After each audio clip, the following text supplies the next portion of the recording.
नमस्कार साथियों। आरजीएचएस से संबंधित जो संशोधन हुआ है उसकी पीडीएफ आप सभी को मिल चुकी है। आप सभी ने हो सकता है उसका अध्ययन किया भी हो या फिर कई वीडियो के माध्यम से उसे काफ़ी हद तक समझ लिया हो। सोशल मीडिया एक ऐसा प्लेटफॉर्म है जहां पर चीज़ों को शॉर्ट रूप में बताने के चक्कर में उसकी जो डिटेल्स है वह रह जाती है और साथ ही साथ जो महत्वपूर्ण पॉइंट है वह भी उसके साथ छूट जाता है।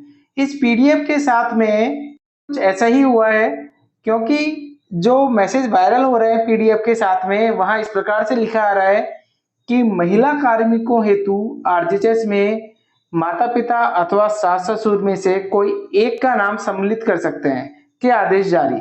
साथ ही साथ कई साथियों द्वारा जो वीडियो बनाए गए हैं उनमें भी इसी प्रकार से शो किया गया है कि महिला कार्मिकों के लिए आरजीएचएस में सास ससुर का नाम सम्मिलित करने के लिए, जबकि इसकी वास्तविकता कुछ और ही है।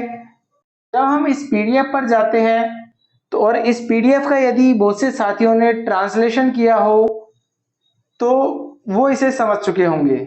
यदि गूगल ट्रांसलेट किया हुआ होगा तो हो सकता है वह गलत हो, क्योंकि जिस पॉइंट की आप चर्चा कर रहे हैं 4th नंबर का और साथ ही साथ उसका जो सब क्लोज है डी, इसकी हम चर्चा करते हैं। तो देखिए यहाँ पर स्पष्ट रूप से इसकी मैं आपको हिंदी करके बता देता हूं कि parents in law who residing normally with the government servant can be included as family member, कि सास ससुर जो कि सरकारी कर्मचारी के साथ रह रहे हैं वह फैमिली मेंबर के रूप में शामिल किए जाएंगे।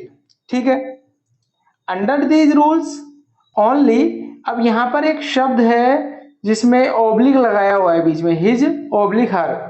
अब इसका अर्थ क्या है वो देखिए, अंडर दीज रूल ओनली, इस रूल के मुताबिक केवल यदि हम हिज से इसका शब्द अर्थ निकालते हैं तो देखिए his parents are not included as a member of a family, कि उसके जो माता पिता हैं वह फैमिली के रूप में शामिल नहीं किया जाता।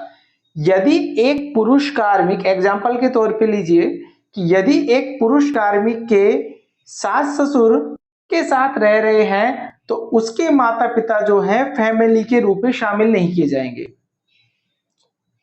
कि यदि इसको हम महिला कार्मिक के रूप में लेते हैं तो महिला कार्मिक के सास ससुर यदि उसके साथ में रह रहे हैं तो उसके माता पिता शामिल नहीं किए जाएंगे।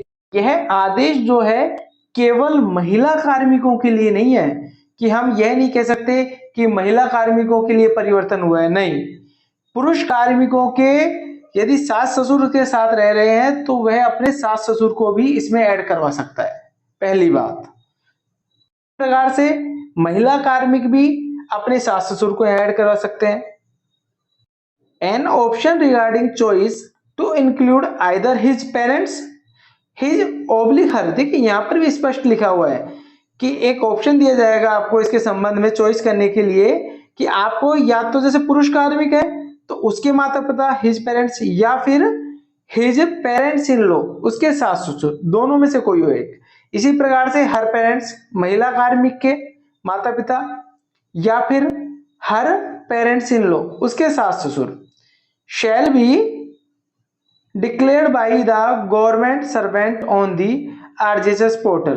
तो आपको गवर्नमेंट सर्वेंट के द्वारा आरजीएचएस पोर्टल पर डिक्लेयर करना होगा कि आप किसको ऐड करवाना चाहते हैं, माता पिता को या सास ससुर को। ठीक है, डिक्लेरेशन ऑलरेडी गिवन, आपके द्वारा पहले से डिक्लेरेशन दिया हुआ है जो भी वर्तमान में जुड़े हुए हैं उनका। तो अथवा ऑप्शन 1 एक्सरसाइज, तो आपका जो ऑप्शन है वो आप एक्सरसाइज कर सकते हैं, रिवाइज कर सकते हैं उसको। Under the RGHS can be change only once, एक बार चेंज कर सकते हैं ड्यूरिंग सर्विस पीरियड, आपके सर्विस काल के दौरान, पूरी सर्विस के दौरान आप केवल इसे एक बार ही चेंज कर सकते हैं। ये नहीं कि वर्तमान में आप माता पिता को रख रहे हैं 10 साल बाद कहें कि सास ससुर को, केवल आप एक बार चेंज कर सकते हैं, बार बार इसमें चेंज करने की कोई संभावना नहीं होगी। तो यही बात मैं आपको बताना चाह रहा था कि ये जो आदेश है का इसका वास्तविक अर्थ महिला कार्मिक के लिए ना, पुरुष और महिला दोनों कार्मिकों के लिए है। तो आज के वीडियो में इतना ही, धन्यवाद।